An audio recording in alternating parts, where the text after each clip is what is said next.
இன்னொரு வரலாறு என்னென்னு பார்த்தீங்கன்னா, சிவபெருமான் இந்த இடத்துல வந்து காராம் பசுவிடம் பால் குடிச்சிருக்கிறார்.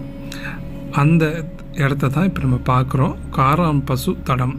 இங்கே வந்து அந்த நிகழ்ச்சி நடந்திருக்குது. சிவபெருமான் வந்து இந்த இடத்துல காராம் பசுவிடம் வந்து பால் குடிச்சிருக்கிறார். இப்படி பசு தானாக பால் சுரக்கிறத பார்த்த பச்சைமால் அந்த இடத்த தடி கொண்டு அடித்ததாகவும் அதில் சிவபெருமானுக்கு அடிபட்டதாகவும் சொல்லப்படுறாங்க. அதனால தான் இங்கே மேலே சிவலிங்கம் கூட பார்த்திங்கன்னா சற்று சாஞ்சதாகவும் அடிபட்ட தழும்பு இருக்கிறதா சொல்கிறாங்க. இங்கே பாருங்கள், இதுதான் அந்த காராம் பசு தடம்.